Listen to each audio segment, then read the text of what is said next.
Today is the 28th of October 2018. I am Bill Palm with the Community Media Center in Westminster, and I am talking today with Bob, who has a long, interesting experience with the Army and beyond that. Bob, you want to talk a little bit about how you ended up in the Army? Well, it was, I graduated from college. It was the little, of course it's Towson University now, but back then it was a Towson State College. Mm-hmm. Still the same location, but the enrollment seemed to be, a tenth of what it is now, probably. I don't know for a fact that, but I just know it was so much smaller. Mm-hmm. And so I graduated and went looking for a job. I figured, okay, I've done the what society wants you to do, the high school, the college. Let's go, get a job and jump into the American dream here. So I went to, any number of places. And the draft was still on, but I didn't have a real high or low. I think it was in the 120s, my draft number was. But any number of places I would go to, they would say, we'd love to hire you, but we just don't know. We'll hire you, we'll train you, we'll get you acclimated to the company or the business, and then you're going to get drafted right after underneath of us. So I sort of came up empty there. And my dad was a World War II vet, and he basically sort of said, just go get it out of the way. And so that's pretty much what I did. I went to a recruiter up there in Towson. I was surprised that they gave me a bunch of tests. Mm-hmm. And, actually, sort of Fort Hollyburg was still the induction center. And of course, that's long since, been closed, but it was down there, Hollyburg Avenue, Dundalk Avenue. Went down there, took a bunch of tests, and the recruiter got the results back, and he said, "We can give you just about anything you want." He said, what interests you? And I said, well, just a little photography and cameras and things. And so he said, they have this thing. It was the old, I guess World War II, they called it photo interpreters, photo analysts. Mm-hmm. But now they call it, back then they called it imagery interpretation. 96D was II stuff. And it was cameras, black and white film. And the reason they called it imagery was because they did infrared stuff. A thing they called SLAR, side-looking airborne radar. And it all. So you get sort of the profile of the terrain. Yeah. I'm sure they have something like that now. Probably very, very much more sophisticated than theirs was. And then they also had something called moving target indicators, so that you could see. It was almost like looking at blank film, but there'd be this little dot that seemed to be moving from image to image. Never used that one little bit, not a bit. So I ended up, going into that. So you went to the normal basic training. Fort Dix. At Fort Dix. Froze my tush off. It was in December, January, and February. And, you figure, Fort Dix, New Jersey, it's not Montana, but it was so cold. Any number of times they would wake us up in the middle of the night and tell us to take our clothes out of the lockers and hang them on the windows to keep whatever heat was in. And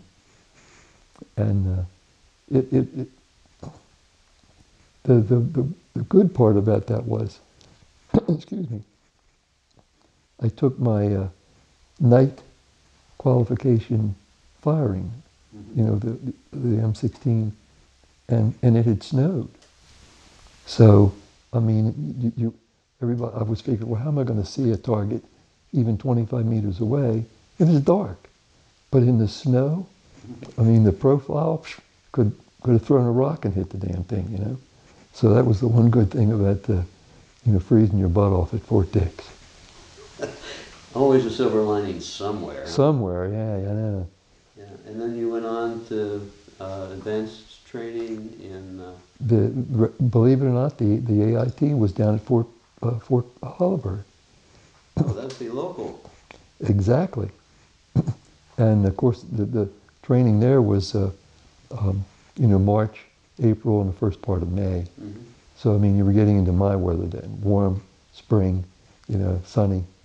And so that was nice. Mm-hmm. That might have been one of the last classes that went through there because they were moving Holabird, which will be another story in a little bit, they were moving all the different intelligence classes, schools that they had there, out to Fort Huachuca. So that's where that all went. And then eventually Fort Holabird became, I think the feds might have sold it to the city for $1 or something, and they made it into an industrial park. Yes. Some of us are thinking if it ever gets down to us, we're in trouble. And then from there, what was my class? Went to Fort Bragg. That was an experience. That was a real experience. How so?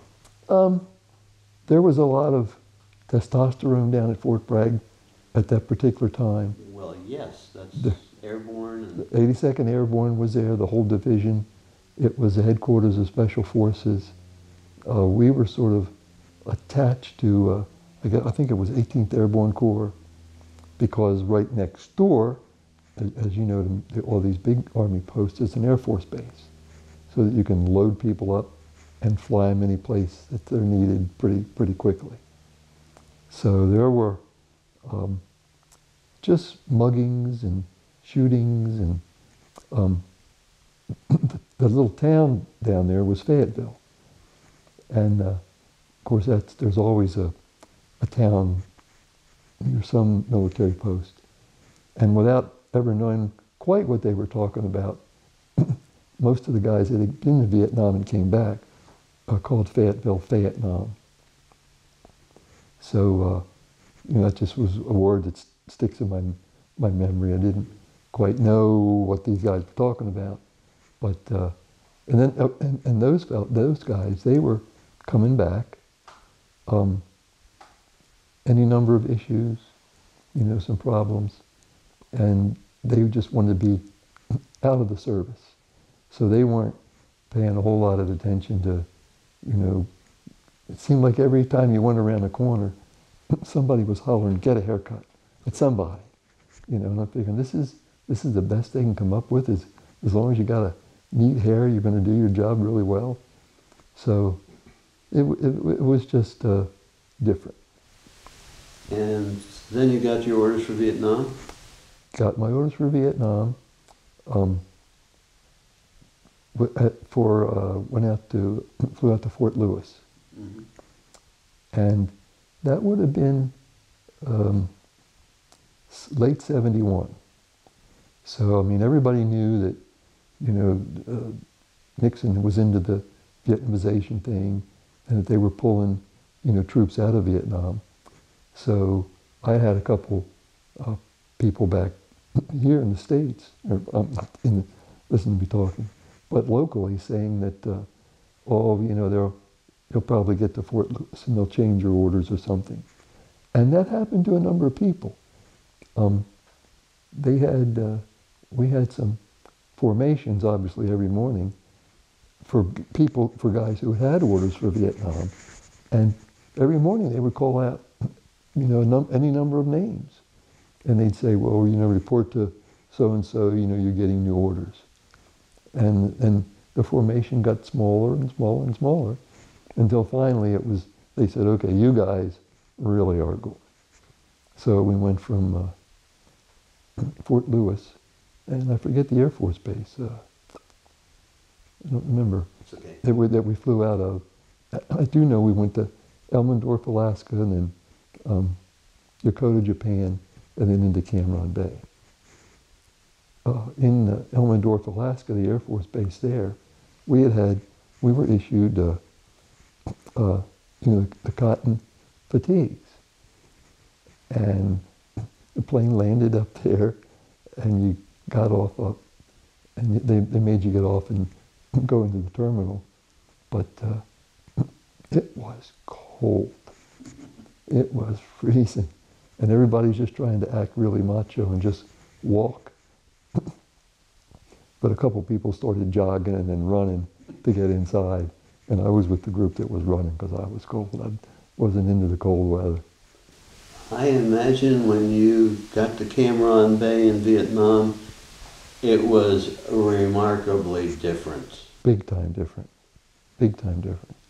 As a matter of fact, getting there was, in Japan, was dark, and I remember looking out, and there were maintenance guys on the wings spraying the wings to de-ice them. Mm-hmm. And I'm thinking, yeah, this is looking a little bit weird, with ice on these big wings, and they want us to take off. But you're right, we obviously did land in Cameron, and it was hot. Yeah. Big difference, even though it's still, I guess back then it might have been late January of 72.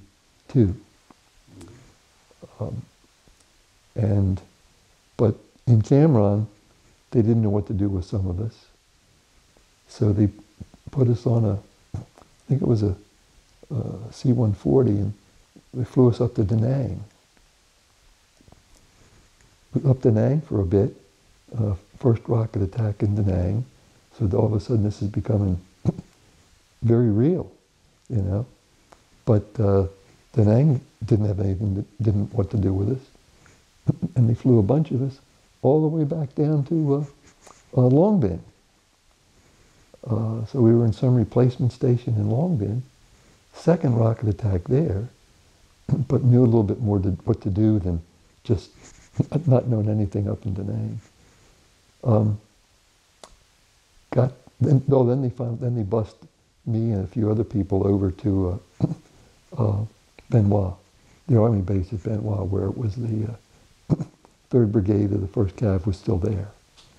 So that's how I ended up with them. I was in their intelligence attachment, the 191st MID, and met some interesting people. I mean, they had a small, very small imagery interpretation shop, but not a lot was going on. And the CO came to me and he said, I guess he had looked at, records or something, and he said, they need some folks in the order of battle, in the order of battle section. Would I be up for being like cross-trained or OJT? And I said, sure, got to spend time somewhere. So that was interesting. I didn't really know all that entailed, but it was interesting. What did you do, order of battle? What does that mean? You're sort of tracking reports, agent reports, where the bad guys are located. Mm-hmm. We would get what do I call it? The Army Security Agency, the radio intercepts, and which enemy unit was attached to which frequency or something like that. So we were tracking them. I had, as I got a little bit better at it, they used to send me these little 5-man teams that they were going to insert out in the boonies. And you would give them, they had an area that was 4 clicks square. And it was up to me and other guys to tell them what we knew about that area. who we thought might be camped there, who we thought had traveled through there, and that type of stuff. So this is the sort of stuff that people usually think of in terms of intelligence. It's the disposition, it's where the enemy is. Exactly. And that. Exactly. I do remember one group of little hard chargers came to me, and the guy says there was a hard strike, a sergeant that was in charge of these 4 or 5 guys, and he says it's our last mission. He said, send us to a hot one. And I just sort of looked at him and said, pal, if it was up to me, I'd send you to like the EM club and send me to a hot one. My goodness. But and at the same time, around that same time, the CO came and he says, I have one open helicopter crew member slot on my, what do they call it, billet. And he says, I like to keep them filled. Would you like to do that? And I'm going, well, again, it's what we're talking about before, sort of young and stupid and things. And I said, well, yeah. So there was an extra physical and some other things like that. And it ended up being a crew member on the helicopters, not for maintenance purposes, but again for taking photographs and that type of work. So you had a chance then to view a lot of the countryside. Where were you? Over the highlands or the delta? No, Benoit was, I don't know, 60 miles or so north of Saigon. Mm-hmm. Big air base there. Mm-hmm. And then again, the army post was across the field, away from that. But we did most of ours flying north, northwest and west, Benoit and stuff. So hilly terrain? Not so much. In some areas, yes. But most of it seemed to be, your proverbial rice paddies, the little ponds from all the explosions and bombs, and of course you've seen those. But that was, and a number of rivers. You're getting down there to the rivers that are going to be feeding into the delta, into the South China Sea. Yeah. And then you got another change in your assignment after that? Yes. Just about the time you got accustomed to, doing your job and things, the 3rd Brigade was ordered home, back to Fort Hood. And again, my boss was a major, and he came to me and a couple other guys, and he says, you guys are obviously have earned your keep and you can go home if you want. He said, but he was getting reassigned to, he was career, he was getting reassigned to the 3rd Regional Assistance Command out of an area called Plantation, not too far from Benoit. And it was like the 3rd 3 Corps, MR3's headquarters for the assistance, some of the advisory teams and things like that. So, again, we went along with him, and that was really sort of unique. He asked me once, I was out with him, and he says, Bob, what do you see?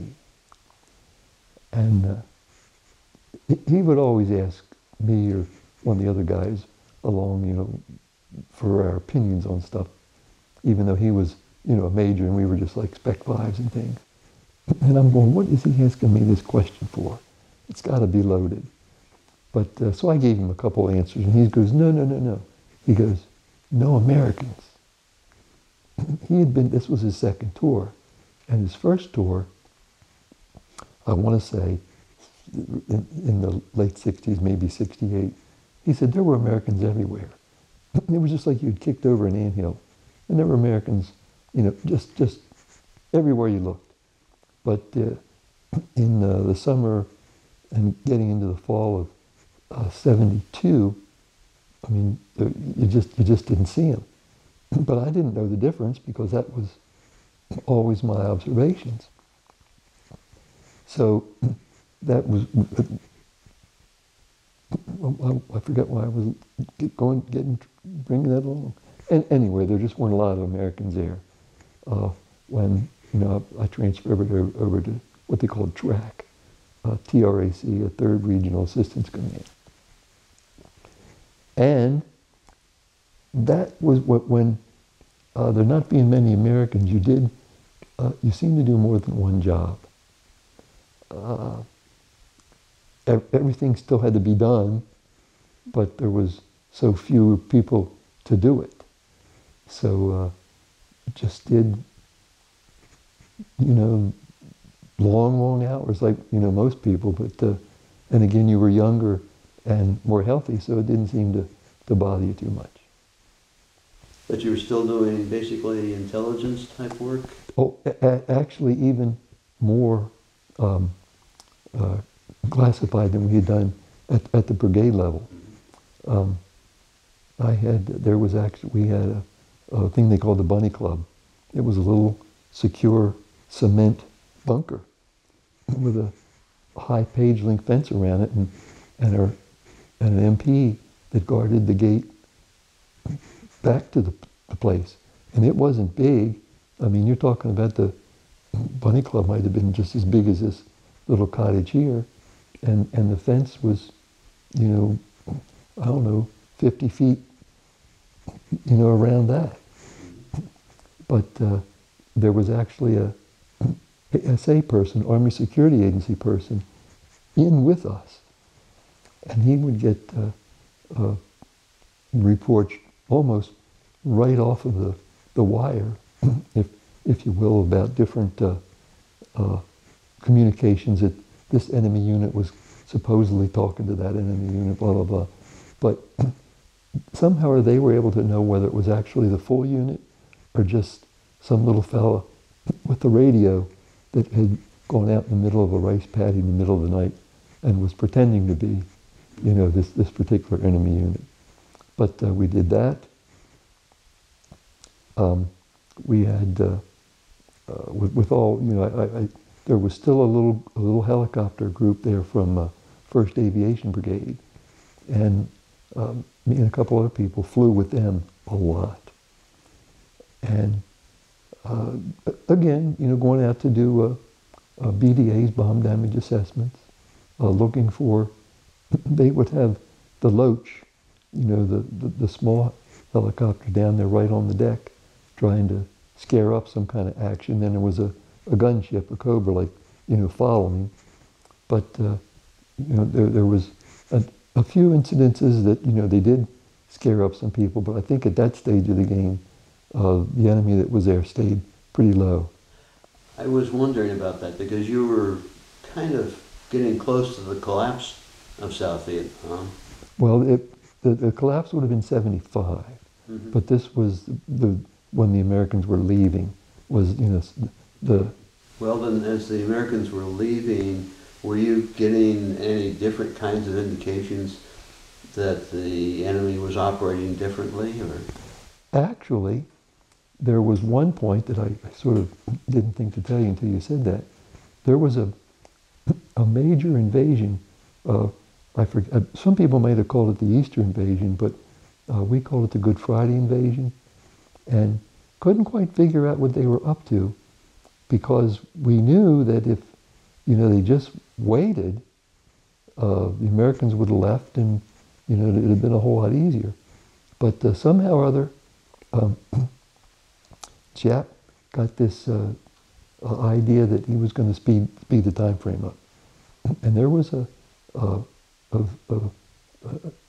like this invasion from Cambodia, and I guess it was sort of like Tet of '68. I was not there then, but I read about it. that was sort of a surprise. And this caught folks by surprise. They actually overran one of our province capitals, like a county seat. I forget the name of it now. But anyway, it sat pretty close to the Cambodian border. And it was, I guess, just sitting there waiting to be taken. Then they came down, I believe it was Route 9, to a little place called An Loc. I don't know whether you heard of that Yes. place or not. But the North Vietnamese decided they were going to fight a more conventional war there. And they got their butts kicked. The South Vietnamese army, in my opinion, fought very well at An Loc. They were also supported by a lot of air support from the Americans, and it almost seemed like around-the-clock B-52 arc light missions, and they took a beating there. I think you were saying something about, did we notice anything different? After that, enemy activity sort of petered out considerably, but there were still a lot of small unit actions, here and there. But as the U.S. forces were withdrawn, it was pretty quiet. Yeah, there were still the rocket attacks and the mortar things and the sappers here and there, and again small enemy units. But there was no more major division level operations like it happened during the Good Friday invasion. And then you got out, and tell me about that. What were you seeing? What were you experiencing then? There was now when I say that there were lower levels of activity, there was still a lot of stuff going on, and everybody. I mean, we knew that there were peace talks in, Paris and all. They were ongoing, but every once in a while we'd hear a thing like, I don't know, the one that I can still remember, they were arguing over the shape of the table. So we're figuring, well, if they're doing that, we're this could be another 5 years, But so everybody still did their job. Nobody, refused to do their job or anything else. But we kept plugging away. But they did tell us that if there is, a peace treaty signed or a ceasefire signed, they gave us an X plus number. X was the day that the treaty was signed, and then whatever your number was, that's when you were authorized to leave country. And I had an X plus 10 day. I guess they couldn't obviously have everybody heading for the airfields and flying home all at the same day. So they tried to stagger it. But even some of the staggering was a little bit convoluted. And there was always that one last little thing. I remember, how you fly down, you go down to the airport and you get on a plane and it taxis out, and then it makes a turn, it sits on that little connecting thing, pulls out on the runway, sits, and then takes off. Well, when they were loading us onto the little green school bus with the fencing over the windows to keep the grenades and stuff from coming, somebody said that they've had some reports of a sniper down the end of the runway at the Tan Son Nhut. So I was sitting by the right wing, and when everybody closed the doors and the guy's going, the pilot's going, and I don't know anything about big jets like that, but it seemed he was going a little fast down this taxiway. And I'm figuring he's not going to be able to make that turn. Well, he did. At that speed, I was looking out and it almost looked like he scraped the end of the wing. And he never stopped. Once he got on the runway, he just floored it, or whatever they do in jets. or passenger jets, and he just got out of there fast. So we're figuring, okay, a sniper at the end of the runway is your parting gift. Mm-hmm. And then you had a good trip home? Yeah. Well, as you know, when the guy says, the pilot comes on the intercom, says, you've now left South Vietnamese airspace. Of course, everybody's, cheering and stuff like that. And he did go to Japan. Of course, I was, sleeping or something, but they did make an announcement in Japan. He says that instead of going the Great Circle route, I guess, back through Alaska and stuff, he was going to have a surprise for us. He said he had been authorized to fly into Hawaii and then into California. So, of course, there's another big cheer goes up, stuff like that. So I went back to sleep again with probably 90% of the other people. And then you sort of hear the flaps coming down, up or whatever, and the change in the revs on the plane. And I slid up that little plastic thing, that shade that was on your window. And there were some small icebergs. And I'm figuring, this is not Hawaii. They're fooling us again. And he did fly into Alaska. Mm-hmm. And then from there down to Oakland. Mm-hmm. But I don't know what the whole story was. I guess he was just trying to either have some fun with us or joke around. But it was not Hawaii. So where did you go for discharge? Strange story. Nothing is ever... everybody has their own little strange stories, but it seems like everything gets really convoluted. Went into Oakland Army Terminal. Big hangar. They were funneling people in. And there must have been more than one plane that landed, because by the time my plane load got there, it was pretty full of people, or troops, not only soldiers. And there's somebody up front with a microphone, and they're saying, okay, all officers, blah, blah, blah, blah, blah, you're free to go. And then it was, I think, Air Force personnel, E6 and above, you're free to go. And then the same thing with the Navy. And then here's this bunch of Army guys sitting there, E5 and below, and we're going, well, what about us? Hello.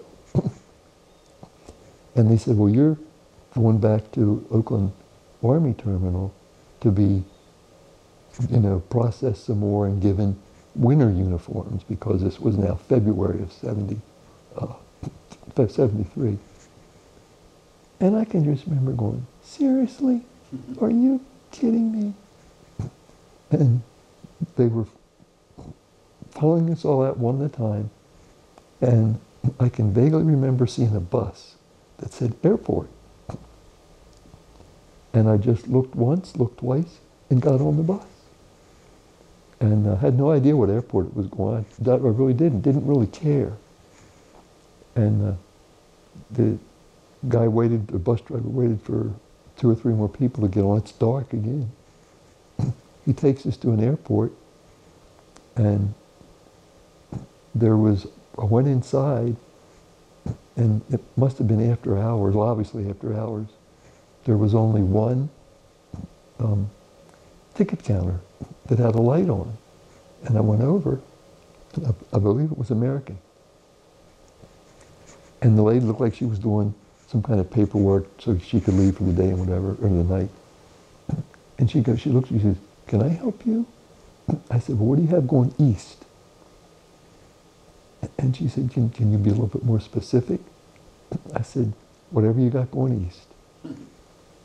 And she says, well, there's a plane at the gate right now that's going to Dallas. I said, fine. I don't remember how I paid. I don't remember really much. She said, well, you have to hurry. That they're a few minutes behind schedule anyway. I got the impression that they were almost backing out of the gate, and they must have came back in, because when I got onto the plane, all these people were looking.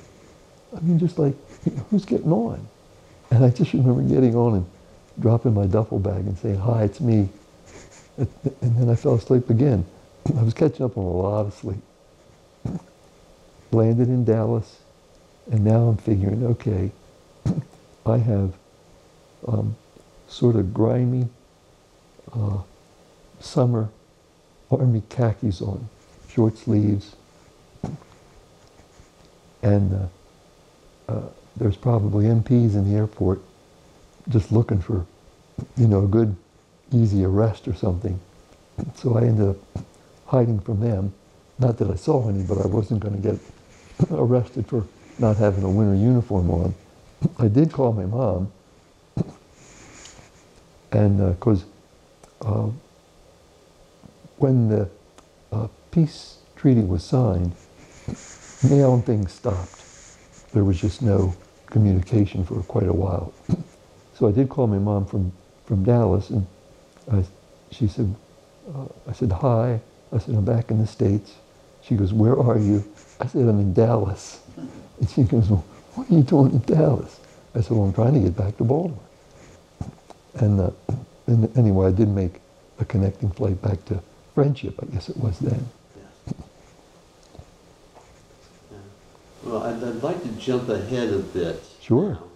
Now, because many years later, you encountered disease that was associated with Agent Orange, and if maybe you could comment a bit about that experience. Didn't know the term Agent Orange when I was over there. I found out later the area that we flew in and operated out of was one of the more heavily sprayed areas north and northwest of Saigon, probably only second to the area of the DMZ and below the DMZ. Didn't know anything about it. I started getting some minor pains in your feet after I would played some soccer or something like that, or had gone for a run. Didn't think much of it, because after an hour or so, when I'd finished it, it sort of stopped. Over the years, it progressed to the point that if I did some kind of physical activity, that it didn't stop. And so then I started the self-prescribing things. Every Dr. Scholl's pad you can come up with. Heel supports, arch supports, ankle braces, all that stuff. Ended up seeing a neurologist up in Manchester, Dr. Keyes. He did the different tests and things, and then he recommended that I go to see the neurologist at University of Maryland Medical Center downtown Baltimore. So went down there, saw some fantastic people there, doctors, and then just happened to see my wife Chris's dad's American Legion magazine, and there's this whole thing in there about Agent Orange and these different diseases that have finally been associated with it, or health issues. And mine was listed as one of them. But this was years after that I had any type of problems. And like the VA was keeping a pretty much low profile on disseminating that information, I guess. But anyway, I filed, for the VA claim on that. And then it took forever for it to come through. And then when it did, they rated me 40%.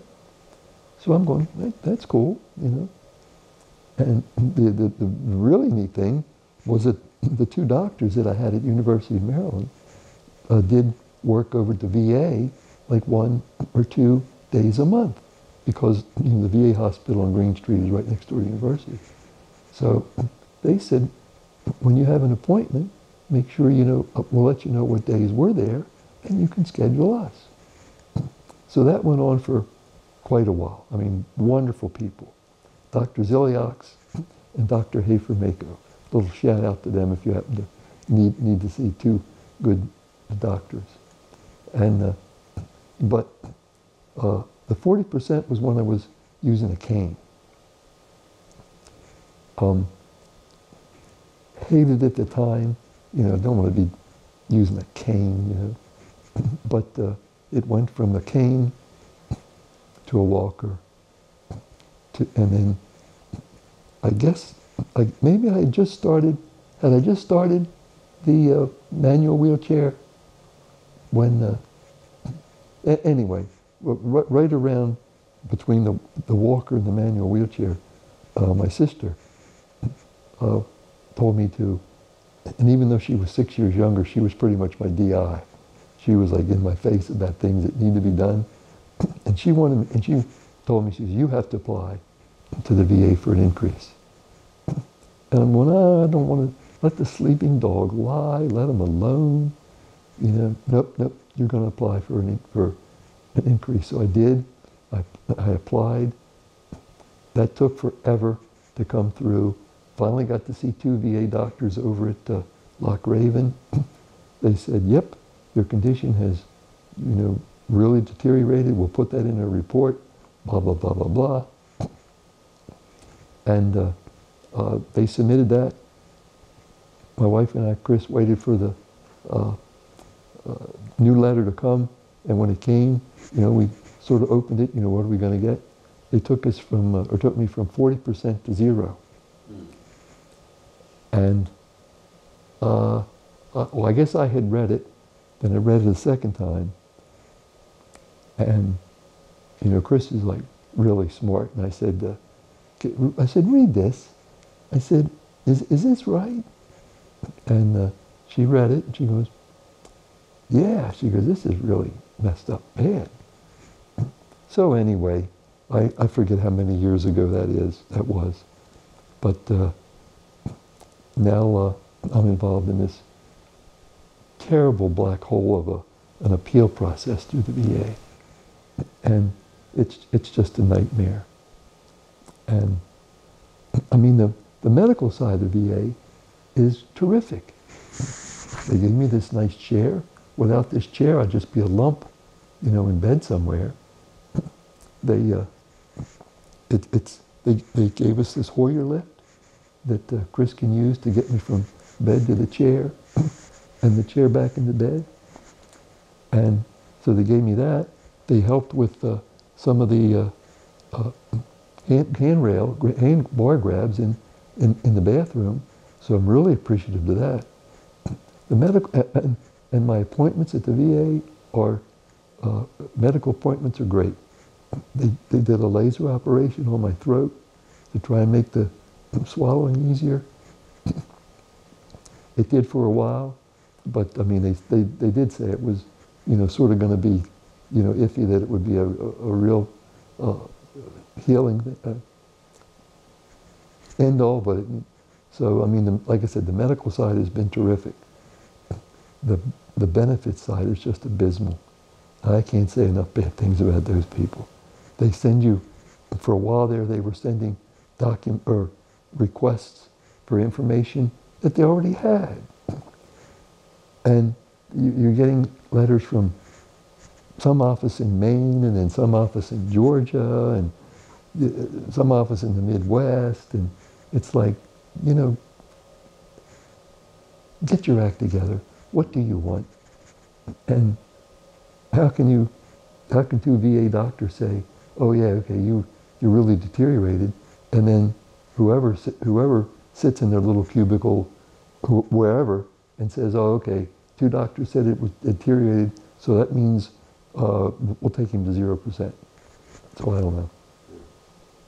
Do you have any feelings now, looking at everything in retrospect, about your experience with Agent Orange, the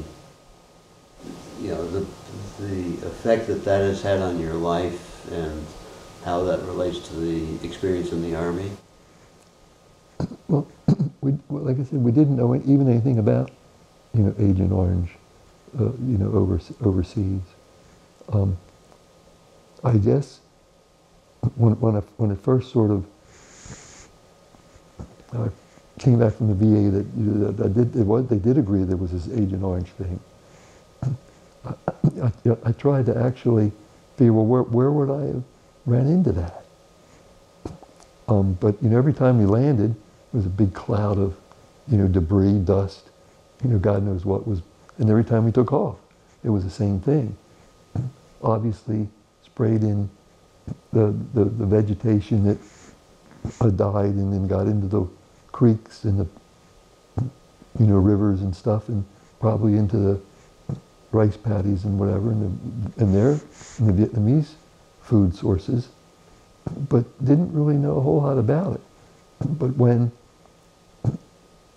and I guess I can sort of say I'm lucky that I haven't came down with the cancers and the brain tumors and things. It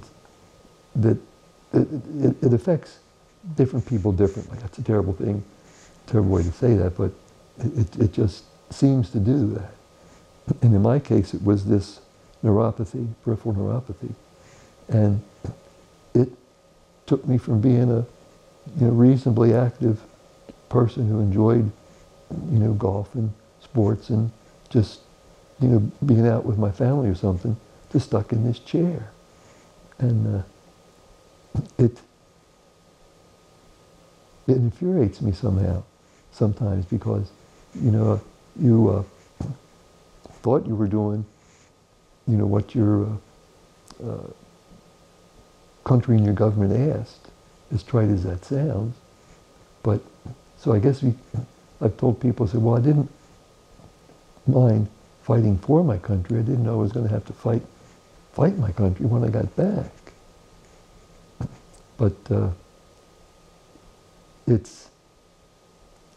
well, I mean, you can pretty much see the legs are shot.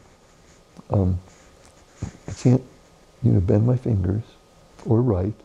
Chris has a power of attorney for things like that. It has worked its way to my swallowing muscles, so that I can't eat junk food anymore. I can't go get a cheesesteak sub or onion rings or something. I had lost considerable weight, so they finally convinced me to put this feeding tube in. So now Chris is stuck, with me, with this feeding, I call it the feeding, 4 or 5 times a day. And we really can't go to a restaurant because if I can get something caught in my throat, and it's a terrible scene. It's coughing and gagging that even scares me sometimes. So I just don't want to be out in public when that happens. Because you've got good family support. Oh, you better believe it. Oh yeah, my goodness. And you have your friends. Yep. They, I get a little jealous sometimes because they're still, golfing, and we used to, I mean, it wasn't any good, but we used to enjoy just giving each other the needle, out on the golf course and teasing and carrying on like that. So that was fun. And they're traveling, and that's neat. This was not. I used to tell people. I said I actually had quite an extensive bucket list. Mm-hmm. Things that I wanted to do, and nothing. Couldn't do any of them. Mm-hmm. And I had one doctor say, "Well, he was trying to be very upbeat. I can appreciate that." He would say, "Well, you just got to make a new list." Mm-hmm. And I say, "Well, that new list is, pretty limited." So, do you have some aspirations though for the next, however much longer you wish? No, I really don't. Everything is so limited that we do have a van that's geared for taking the wheelchair. VA didn't help with that, which we thought was really bizarre. They gave me this, so we applied to get the, didn't want the VA to reimburse us for the whole van, just thought we'd get some reimbursement for the ramp and the tie downs and things, the conversion piece of it. But again, we filed the paperwork, and it took them forever to come back and say, no, we can have the chair, but you can't get in any vehicle. We're not going to help you with a vehicle to take you anyplace. So, Chris, we got rid of the other vehicle, and we bought this one. Bob Krebs, it's been really a pleasure talking to you, and I do wish you well. Thank you very much. I really appreciate you guys.